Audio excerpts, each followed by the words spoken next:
This is Zadok. Zadok is the priest who is being loyal to David, even in this time where David is trying to be overthrown. Okay? Zadok is the priest that is loyal to him. Here's what you need to understand. If you're looking for God to honor and reward you, God will always honor loyalty. Always. And he will always reward loyalty. So Zadok, at this point, is just simply being loyal to God's king. And because of that, his lineage receives the blessing of God and is the true priesthood, even when the entire city has fallen to sin. The true priesthood is the sons of Zadok. So that's who Zadok is. That's who this is. Now, coincidentally, David is saying, I'm fleeing out here to the plains. What are the plains? The plains is where, kind of south of where the city of Jericho is, more toward the Dead Sea. Why is it that David is okay to go here and people are trying to help him? He's saying, guys, I'm fine, go back. Why is David comfortable doing this? Going out here to these plains and this wilderness. Why is David comfortable with this? Because he trusts God. But he's been there before. David spent 20 years, almost 20 years, hiding from his father-in-law, King Saul, in this very wilderness. Just like Moses. Moses went out in the wilderness for 40 years with the children of Israel, and he spent the entire time saying, guys, it's going to be okay, it's going to be okay, God's going to take care of us. How did Moses know that? Because Moses has been there before. He'd already spent 40 years in a wilderness, looking after the sheep of his father-in-law. Who's his father-in-law? Jethro, thank you. Nobody said it, but I said thank you anyway. Jethro, so in these times where it seems like you have been defeated and you're actually spiritually retreating, and there will be those times, there will be times where you're just not on that fiery revival mountaintop at this moment. You're just not there. And as a matter of fact, it seems like you're in a valley. There's going to be those times. What is it that God is going to expect us to do, and what should we be doing? We need to fall back and look at our testimony of the faithful God we serve. This is not the first time I've had to go in this wilderness, David is saying. It's not the first time I've had to hide from an evil king. I've been here before, and God got me through that one. So, preacher, Lord, what do I do? The enemy's got me retreating. I'm falling in a valley. Chill out. And you've got a testimony there somewhere. God has done something for you. He has done something, if small, medium, large, whatever. He's done something that you can remember the faithfulness of God. And it's in that moment. That's why it says in Revelation, there's come a time that the church, the enemy does not conquer the church. They overcome the enemy simply by the words of their testimony. They remember what God's done for them. That's powerful. So that's what David's doing. Verse 30, so David went up by the ascent of the Mount of Olives and wept as he went up. And he had his head covered and went barefoot, and all the people who were with him covered their heads and went up, weeping as they went. I'm going to read through some of this quickly. And someone told David, saying, Ahithophel is among the conspirators with Absalom. And David said, O Lord, I pray, turn the counsel of Ahithophel into the foolishness. Now it happened when David had come to the top of the mountain where he worshipped God. There was Hushai, the Archite, coming to meet him with his robe torn and dust on his head. And David said to him, if you go on with me, then you will become a burden to me. But if you return to the city and say to Absalom, I will be your servant, O king, as I was your father's servant previously, so I will now also be your servant, then you may defeat the counsel of Ahithophel for me. And do not have Zadok and Abiathar, the priests, with you, and do you not have Zadok and Abiathar the priests there with you? So what's happening? This guy's coming. David found out there's conspirators, there's people against him. And how many people here in this room know the worst thing that you can find out sometimes is that there's been people against you and you didn't even know it. People have been talking about you. People have been doing this. It's happened to me. It's happened to me as a person. It's happened to me as a pastor. It's happened to me all kind of times when you just find out there's conspirators against you. You will always find out that when the Absalom spirit is working against you, when the Absalom spirit is working against you, your family, your church, That Absalom spirit has infiltrated people, and there are those who will smile to your face and lie behind your back. There will always be conspirators that you did not know about. There will always be those who are against you in the flesh. Okay? So David sees this fella coming, and this fella is coming, and what he's done is he has ripped his clothes, and he has put dust on his head. Now, that doesn't mean that he just fell down the hill. What that means is he has done what symbolically mourners in that time always did. You all remember the story of Jonah. Jonah goes to Nineveh, preaches to Nineveh, saying, you are a sinful city. God is going to destroy you. You need to repent. What did the king tell the people to do? To cover themselves in ashes, and the king actually put on torn and rent clothing. Why? Because that's what people in that time did in that society. You're showing outwardly a sign of mourning. Okay? This man is walking up to David, got his shirt torn, got whatever, got dust and ashes on his head. He's got up to David, and David says, man, I see what you're doing. That's great. You're coming up here, but you ain't going to help me none here. You ain't going to help me none here on this hill being one more person to cry with me. I don't need that. That's what David's saying. David said, I see what you're doing. You're coming here to be another mourner. I don't need that. What I need you to do is help me where you can help me. Okay? In this part of the story, it always reminds me, and God is saying, many times there'll be no shortage of people who are willing to cry with you. Because actually there are some people that have a spirit of negativity. They'll actually be drawn to your calamity. They'll actually be drawn to you because you're going through something, and they're actually attracted to that. That's why people you haven't talked to in 3 months, when they find out you're going through something, you get phone calls and comments on Facebook. You haven't heard from them in half a year, but all of a sudden they're showing up and they want to be a mourner with you. Well, David is, in this part of the story, God is showing us and telling us, you don't need more mourners. You don't need that. And David's saying, you're not going to help me here with your ashes and your torn skirt. You ain't going to help me here on this mountain with that. Where you can help me is down here with Abiathar, with Zadok, with all. You can go help me there. Okay? And so God is saying, you need to find people, not more people to help you cry and mourn. You need to find people who are willing to help you where you need help. So it's in that time you need to be looking for people who are willing to help. Verse 36, indeed they have there with him the two sons, Ahimelech, Zadok's son, Jonathan, Abizar's son. By then you shall send me everything you hear. So he's saying, you're going to help me there. You're going to go there and help me by being my eyes and ears. So Hushai, David's friend, went to the city, and Absalom came to Jerusalem. Okay, chapter 16. And when David was a little past the top of the mountain, there was Ziba, the servant of Mephibosheth, who met him with a couple of saddled donkeys, and on them 200 loaves of bread, 100 clusters of raisins, 100 summer fruits, and a skin of wine. Anybody remember who Mephibosheth is? Jonathan's son. You know, and Jonathan was David's best friend, the one who he made covenant with, and Mephibosheth was his son. David honored the covenant of his friend Jonathan. Jonathan was dead, but he honored the covenant of his friend Jonathan by sparing the life of Mephibosheth and bringing him to the house of the king, to the palace. So by this time you do see that Mephibosheth has a servant. You don't have servants unless you are rich in the family of the king in the palace. And so there's Mephibosheth, this fellow who David blessed. He didn't deserve to be in the king's house, but David brought him there anyway because of a covenant he had with somebody else. That's a picture of Jesus Christ. You're going to be brought into the king's house one day, the king who is God, not because you deserve it, and not because you are literally, you're deserving of this thing, but God is going to do it because he's honoring the covenant that he made with someone else. That someone else is his son, Jesus Christ.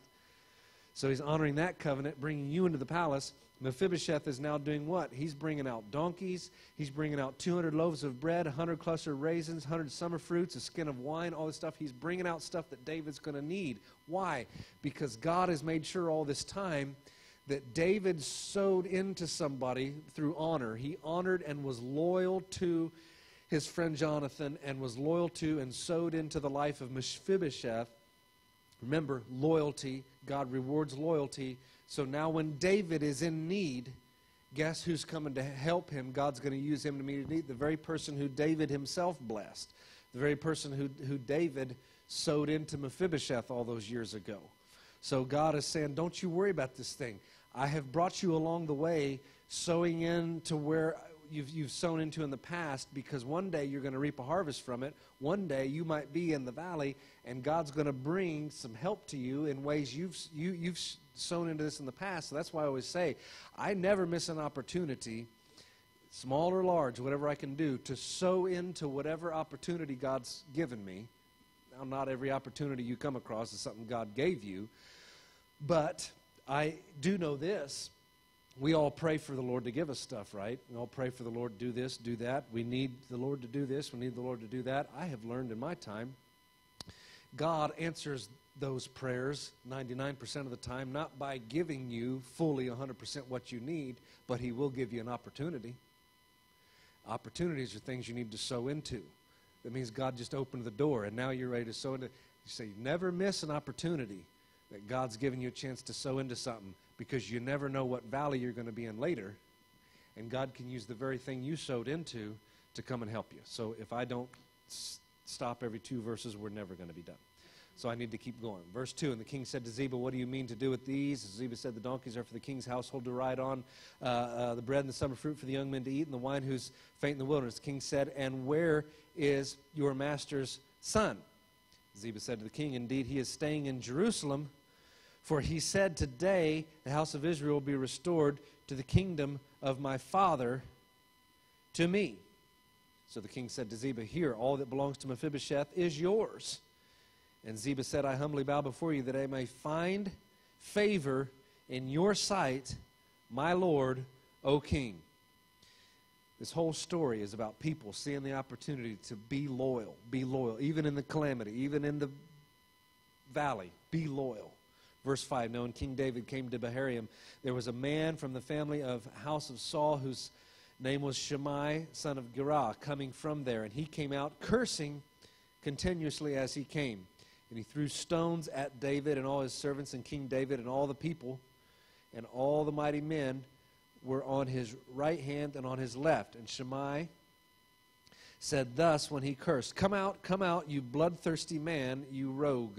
This is a fine gentleman here. The Lord has brought upon you all the blood of the house of Saul, in whose place you have reigned. And the Lord has delivered the kingdom into the hand of Absalom your son. So now you are caught in your own evil, because you're a bloodthirsty man. Okay, I have to stop here. One thing you'll also find when the Absalom spirit is there is there's going to be people who think they know you, but they don't. There are going to be people who think they know why you're going through what you're going through, but it's because they don't really know you. I've had people who thought they knew me, but they were wrong. And people that thought, well, you know, this happened, and they thought they had it all figured out, but the truth is they didn't know me. This fellow right here, he's just coming out. He's decided he's going to cuss up a storm, throw sticks, throw rocks, and go out there and curse David.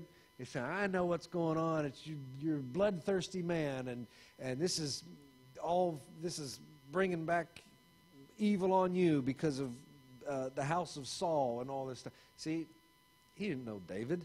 David's not a bloodthirsty. He didn't know anything about David. So just so you know, sometimes people are going to run their mouth, but it's because they don't know you. Verse 9, then Abishai, the son of Zeruiah, said to the king, why should this dead dog curse my lord the king? Please let me go over and take off his head. It's good to have friends, isn't it?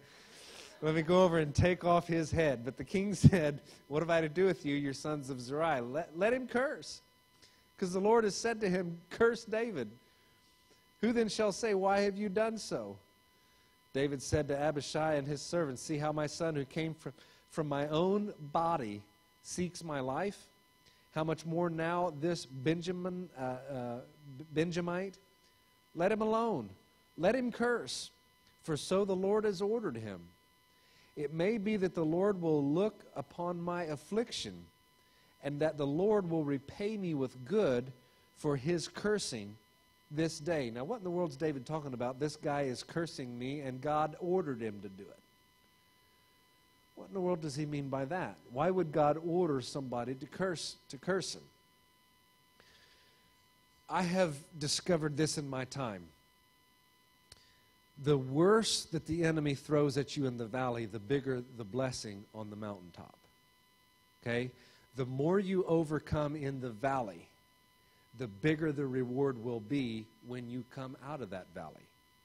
So that principle bearing in mind, I just so happen to think sometimes God looks down upon David in his valley and says, man, I understand this is a season. David's going to come out of this. Victory's coming. And I'm going to reward him and bless him to the level that he endures in the valley. So whatever calamity he endures in the valley of the enemy, whatever he overcomes, and I'm going to reward him even exceedingly beyond that. So I just think maybe sometimes God is saying, I really want to reward him big. I really want to increase his reward, and I know that he's faithful. So in the presence of his enemies, where his enemies are, I'm going to see his faithfulness through this thing, even if the enemies go harder and harder after him. But it doesn't matter, because I smile the whole way knowing that the harder the enemies kick against him in the valley, the more I can reward him, because it pleases God to reward his people. So, I mean, that's just, like I said, got to keep going. Let's skip down to verse 15. Meanwhile, Absalom and all the people and the men of Israel came to Jerusalem, and Ahithophel was with him. And so it was when Hushai, the Archite, David's friend, came to Absalom. This is the fellow that came out that wanted to hang with him, and David said, no, you're going to help me more back there, be my eyes and ears. That's Hushai. Hushai said to Absalom, long live the king, long live the king. So Absalom said to Hushai, is this your loyalty to your friend? Why did you not go to your friend? And Hushai said to Absalom, no, but whom the Lord and this people and all the men of Israel chose, his I will be, and with him I will remain. Furthermore, whom should I serve? Should I not serve in the presence of his son? And as I have served in your father's presence, so will I be in your presence. And I think it's funny that Hushai's standing there saying, long live the king, long live the king. You know, shouldn't I serve the one who God has chosen? And I think it's really funny the whole time he never mentions Absalom by name. Hushai is probably actually at that point saying, long live King David, and should I not serve King David? But he's doing it in such a way he doesn't have to mention his name. I think that's really cool. It's a pretty cool moment there. Verse 20, then Absalom says to Ahithophel, give advice as to what we should do. And Ahithophel said to Absalom, go into your father's concubines, his lady friends, whom he has left to keep the house, and all Israel will hear that you are abhorred by your father. Then the hands of all who are with you will be strong. What's he trying to do? He's trying to provoke David. He knows David's out there in the wilderness, but so far he's got nothing to say about David, because David didn't put up a fight. He didn't steal the Ark of the Covenant. He's even telling people to go back. So he's like, I got to provoke David somehow. So I'm going to go to the concubines, and I'm going to go with I'm going to go with the concubines, and then that's going to abhor that's going to make my father say stuff, and we can go from there. See, the enemy is always going to get you when you're trying to be loyal in the valley. The enemy will try to provoke you. Okay, so that's what he's doing here. So they pitched a tent for Absalom on the top of the house, and Absalom went into his father's concubines in the sight of all of Israel. And they put a tent up on top of the palace. The dude's got like 25 bedrooms, but they put a tent up on the roof of the palace for him to go with these concubines. Why? Everybody can see what's going on, right? He wants word to get back to David. And isn't it something that when the enemy is trying to come against you, he always wants to do it publicly, as public as possible, and get as many people involved as he can. Let them all know about it, right? So that's what he's doing. Verse 23, now the advice of Ahithophel, which was given in those days, was as if one had inquired at the oracle of God. It's like as if somebody had went to the prophet to ask what to do. But obviously this was not God's word. So it was in the advice of Ahithophel that both David both with David and with Absalom. Moreover, verse 1, chapter 17. Moreover, Ahithophel said to Absalom, now let me choose 12,000 men, and I will arise and pursue David tonight.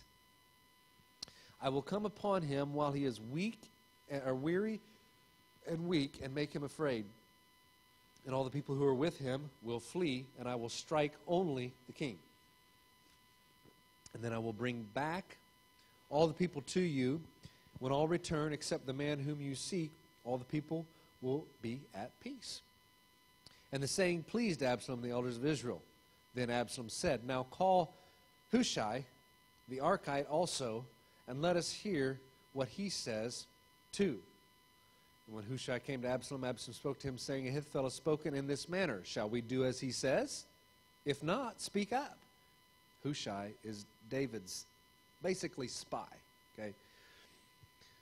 For, said Hushai, you know your father and his men. They are mighty men, and they are not enraged in their minds like a bear robbed of her cubs in the field. And your father is a man of war and will not camp with the people. Let me stop you right here. David and these mighty men who are with him are the people who defeated the Philistines, the people who defeated the Jebusites. This was the mightiest army the world had ever seen up to this point. And King David was the mightiest general that they ever had. That's who's out there in the wilderness that this fool is saying, give me 12,000 men, I'll go fight him. David's men are about 600. And I'm here to tell you that 600 of David's men could have defeated 12,000 of Absalom's on a bad day. Absalom knows this. Okay? See, here's the deal. The enemy loves to talk a big talk when you're down and out, but the enemy knows there is no demonic army that exists in this universe that is big enough to defeat the army that is on your side. No matter how deep the valley is, no matter how far from the Lord you feel you are, the enemy will never forget the fact, I can launch 10 million men against that force that's out there. They are an unstoppable, undefeatable force. Hushai is kind of bringing that up like, David is a pretty good soldier, and the men that are with him have been killing people for the last 21 years. I would hold off on that if I was you, okay? Verse 9, surely by now he's hidden in some pit or some other place, and will be when some of them are overthrown at the first, that whoever hears it will say, there is a slaughter among the people who follow Absalom. Even he who is valiant, whose heart is like the heart of a lion, will melt completely.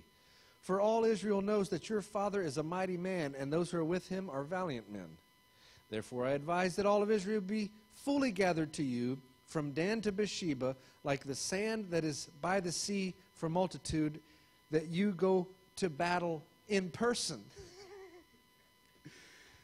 Hushai, what should we do? Let me tell you something, King.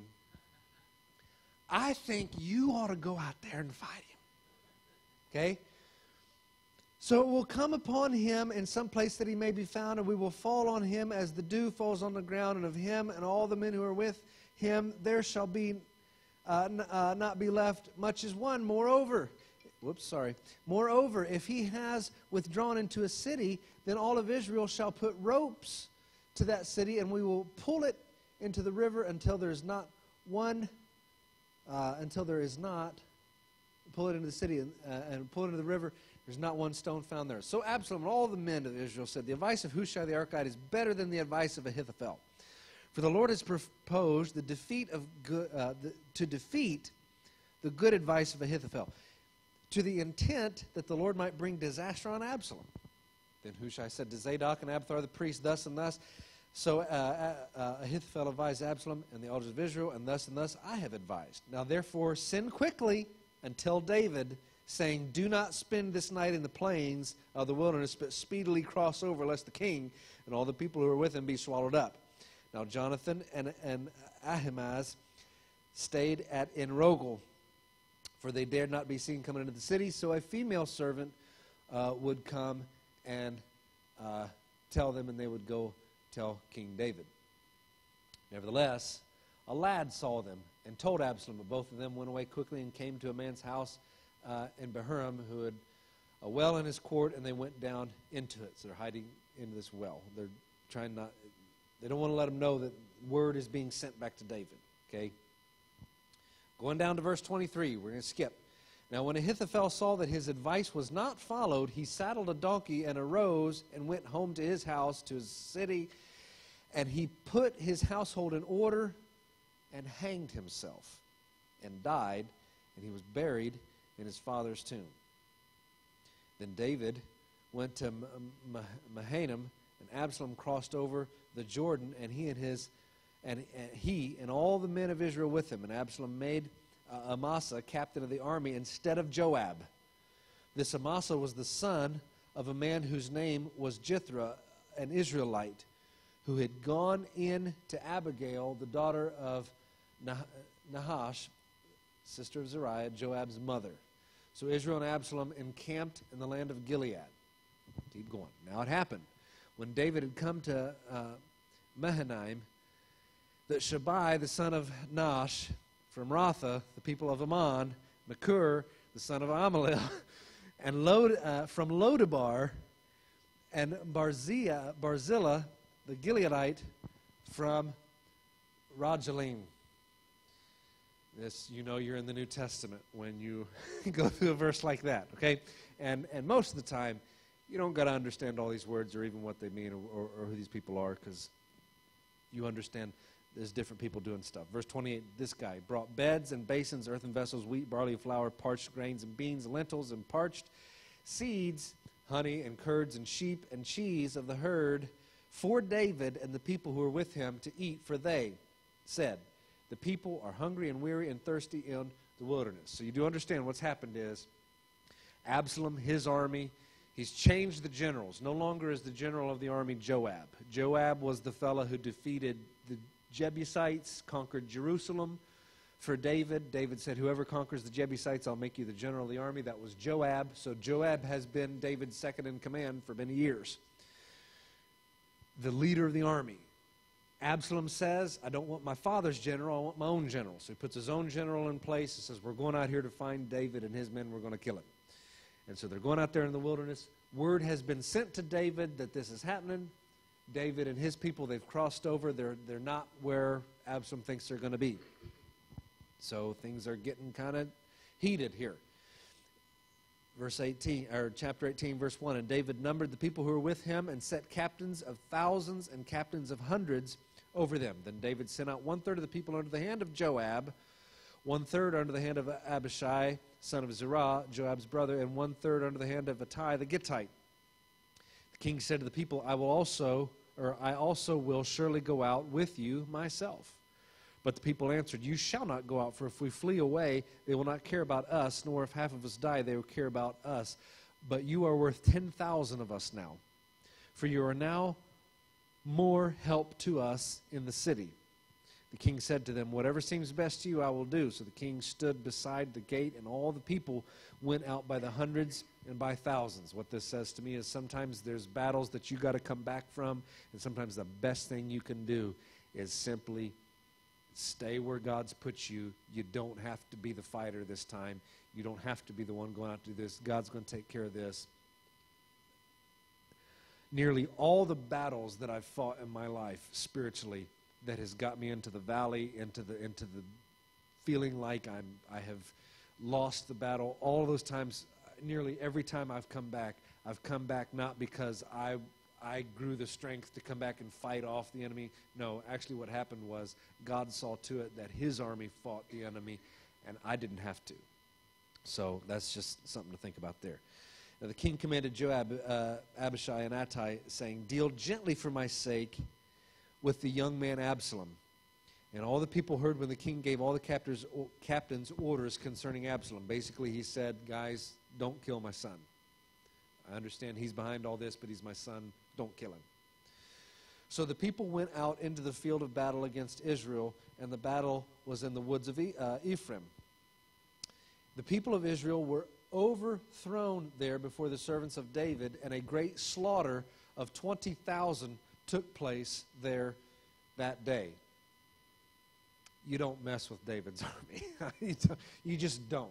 And that was a mistake. The enemy will eventually make the mistake of thinking that he's going to take on God's army, and that's just a mistake that he won't make twice. They were slaughtered unmercilessly. Verse 8, for the battle there was scattered over the face of the whole countryside, and the woods devoured more people that day than the sword devoured. Then Absalom met the servants of David. Absalom rode on a mule. The mule went under the thick boughs of a great terebinth tree, and his head caught in the terebinth. And so he was left hanging between heaven and earth, and the mule which was under him went on. Now a certain man saw it and told Joab and said, I just saw Absalom hanging in a terebinth tree. So Joab said to the man and told him, you just saw him. Why did you not strike him there to the ground? I would have given you 10 shekels of silver and a belt. But the man said to Joab, I thought I were to receive 1,000 shekels of silver in my hand. I would not raise my hand against the king's son. For in our hearing the king commanded you and Abishai and Attai, saying, beware lest anyone touch the young man Absalom. So you do all understand what's happened. Absalom tried to run and flee. He's running through the woods. Remember that beautiful long hair that he's got? This is why I try to explain this to my kids. My kids hate getting a haircut. They absolutely do. And every time I tell them the story of Absalom. I mean, good Lord. That fella had big, long, flowing hair. He couldn't even ride a mule through the woods. The tree grabbed his hair, held onto him, and he's hanging under a tree. And a guy saw this, and he's like, you're never going to believe what I just saw. Absalom's out there hanging from a tree by the head of his hair. Joab says, man, why didn't you kill him? I'd have given you $1,000 if you'd have killed him. Like I said, I don't care if you gave me $1 million. David said, don't kill him. He's out there hanging. And I'm just wondering, Absalom's out there hanging. Is nobody going to do anything about this? You know, they're just over there debating over all this other stuff. Verse 14, Joab said, I cannot linger with you. And he took 3 spears in his hand and thrust them through Absalom's heart while he was still alive in the midst of the terebinth tree. And 10 young men who bore Joab's armor surrounded Absalom and struck and killed him. Now let me tell you something. They shouldn't have done that. Okay? The king said don't kill him. And you got to be careful sometimes that when the enemy, because see, the Absalom spirit, you just got to realize this. It's just how it is. The spirit is coming against you, but a spirit is going to come against you through somebody. There's going to be times the Spirit's coming against you, and He's going to use people.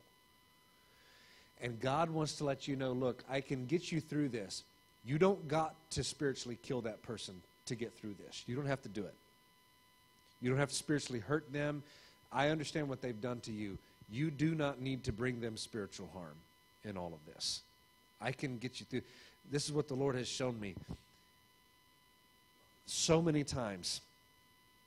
Because let's just all be honest. There's been times people have come against you, and you would have given the Lord a buffalo nickel to kill them. I mean, you would have said, Lord, if you would just drop a piano on their head, I would love that. I mean, seriously. And they'll actually, God, you don't even have to. Just give me a wink, I'll kill him. Just give me the word, you know, just to. God's saying no. No. And David said, don't kill him. Don't kill Absalom. It's my son. So here's Joab, and they go out there. Joab and 10 guys are out there killing him. That wasn't right. Okay? Verse 24, then David went to Mahanaim. No, I'm in the wrong place. Verse 16 of chapter 18. So Joab blew the trumpet, and the people returning from pursuing Israel. For Joab held back the people, and they took Absalom and cast him into a large pit in the woods and laid a very heavy heap of stones over him. Then all of Israel fled, everyone to his tent. Now Absalom, in his lifetime, had taken and set up a pillar for himself, which is in the king's valley. For he said, I have no son to keep my name in remembrance. He called the pillar after his own name. And to this day it is called Absalom's monument. And Ahimaaz, the son of Zadok, said, "Let me run now and take the news to the king, how the Lord has avenged him of his enemies." And Joab said to him, "You shall not take the news this day, for you shall take the news another day. But today you shall take no news, because the king's son is dead." We're not ready for him to find that out yet. He's not going to be happy. Okay? Then Joab said to the Cushite, "Go tell the king what you have seen." So the Cushite bowed himself to Joab and ran. And Ahimaaz, the son of Zadok, said again to Joab, "But whatever happens, please let me also run after the Cushite." So Joab said, "Why will you run, my son, since you have no news ready?" We're not ready to tell him this. "But whatever happens," he said, "let me run." So he said, "Run." And Ahimaaz ran by way of the plain, outran the Cushite. Now David was, the Cushite wasn't going to tell the whole story. Now David was sitting between the two gates and watching, and watchmen went up to the roof over the gate and the wall, lifted his eyes and looked, and there was a man running alone. Then the watchman cried out and told the king, and the king said, "If he is alone, there is news in his mouth." And when he came rapidly and drew near, and the watchman saw another man running, and the watchman called to the gatekeeper and said, "There's another man running alone." And the king said, "He also brings news." So the watchman said, "I think the running of the first is like the running of Ahimaaz, the son of Zadok." And the king said, "He is a good man and comes with good news." So Ahimaaz cut off and said to the king, "All is well." Then he bowed down his face to the earth before the king and said, "Blessed be the Lord your God, who has delivered up the men who raised their hands against my lord the king." The king said, "Is the young man Absalom safe?" Ahimaaz answered, "When Joab sent the king's servant and me, your servant, I saw a great tumult, but I did not know what it was about." They were arguing about something. Something's going on. I didn't have time to know what it was. The king said, "Turn aside and stand here." So he turned aside and stood still. And just then the Cushite came, and the Cushite said, "There is good news, my lord the king, for the Lord has avenged you this day and all those who rose up against you." And the king said to the Cushite, "Is the young man Absalom safe?" So the Cushite answered, "May the enemies of my lord the king and all who rise against you to do harm be like that young man." Then the king was deeply moved and went up to the chamber of the gate and wept. And as he went, he said thus, "O my son Absalom, my son, Absalom, if only I had died in your place. O Absalom, my son, my son." And that's kind of crazy, right? So, I mean, he finds out that he's dead, and in the midst of it all, he's mourning for his son. And saying, if only I had died in this battle, then my son would still be alive. You know, in the midst of it all, you still see the heart, basically the heart of Christ. David is a man after God's own heart, even in the midst of all this stuff. Let's keep reading for a little bit. We got about 5 more minutes, and we're wrapping up the story here. Verse 1 of chapter 19. And Joab was told, "Behold, the king is weeping and mourning for Absalom." So the victory that day was turned into mourning for all the people, for the king heard it said that day, "The king is grieved for his son." I just know this right here. For your enemies to be defeated, for you to have victory, if someone has to be hurt in the process of you gaining your victory, you need to know at the end of the day, the king is weeping because of that. So our goal should never be for our enemies to be hurt. Our goal should be for God to be victorious. So in the midst of all of this, there's great victory for David and his men, but at the end of that day, David is weeping and mourning, and now everyone is mourning. Why? Because David never wanted it to come at the price of losing his son. So that's what's going on. The people stole back into the city that day, and the people who are ashamed steal away when they flee in battle. But the king covered his face, and the king cried out with a loud voice, "O my son Absalom, O Absalom, my son, my son." Then Joab came into the house to the king and said, "Today you have disgraced." Joab came to the house to the king and said, "Today you have disgraced all your servants who today have saved your life, the lives of your sons and your daughters, the lives of your wives, the lives of your concubines, in that you love your enemies and hate your friends. You have declared today that you regard neither princes nor servants. For today I perceive that if Absalom had lived and all of us had died today, then it would have pleased you well. So Joab's basically just like, man, what is the matter with you? We have this great victory, and why do I get the feeling that you would be happier if I had died and Absalom had lived? All of these people have done so much for you, and you've turned it into a day of mourning. Verse 7, now therefore arise, go out, and speak comfort to your servants, for I swear by the Lord, if you do not go out, not one will stay with you this night. And that will be worse for you than all the evil that has befallen you from your youth until now. Then the king arose and sat in the gate.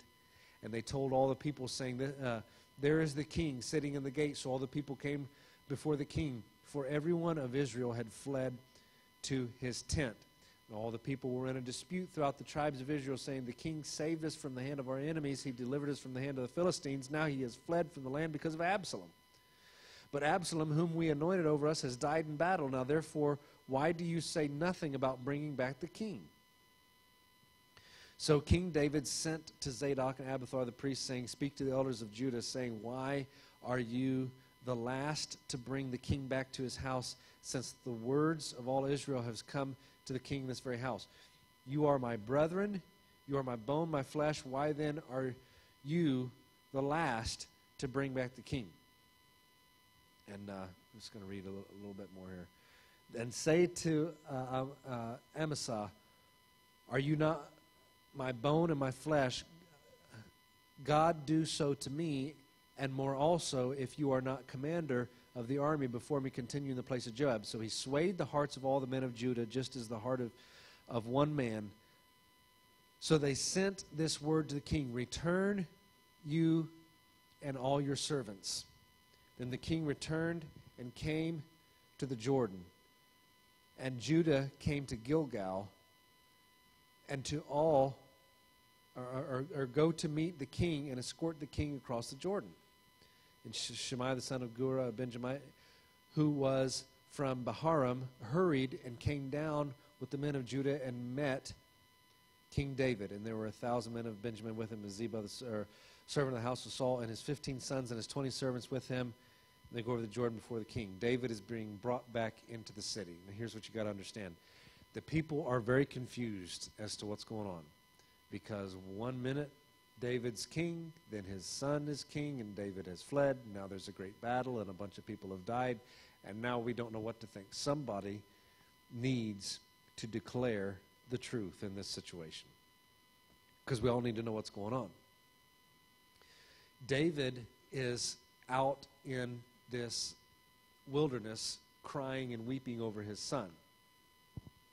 We've already talked about why he's weeping and how that tells us and shows us, you know, it should never be at the expense of somebody else. But at the same time, David is at risk of repeating the same mistake that started this whole mess. And that is, the mistake that started this whole mess was when David refused to take care of this situation in the very beginning when Absalom, attacked his sister. So now at the same time, all of Israel needs the word of God declared over who is king. And David's over here crying over his son. And so the word is getting his saying, David, the time's come, man. It's time. The king needs to return to Jerusalem. Okay? And so David had to, basically, he had to get over this thing. And sometimes God is ushering in victory, and he's just simply saying to his people, it's time for you to get over whatever you need to get over and declare the truth. Because the enemies need to hear the truth of the Word of God. Because the truth of the Word of God is always what will run off the enemy. Okay? And so he's saying, look, you need to get over what's going on. You need to get over what you've gone through. And right now it's time to declare who is king. And so David is brought. He's brought back into Jerusalem. And the story just continues on a little bit and kind of cleaning up the details that are going into that. But that's the story of Absalom. And that's That's how all that happens. So, that's it. And we are now at 8:01. Yes, Mike.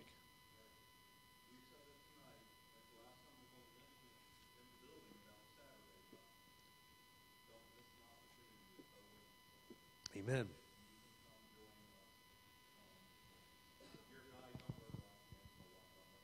Yeah, don't do that. Yeah, don't do that.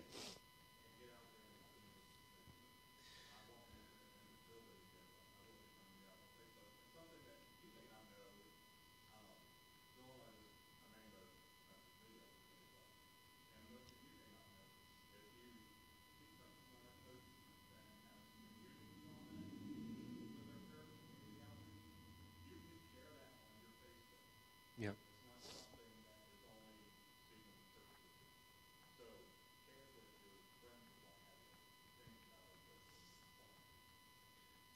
All righty.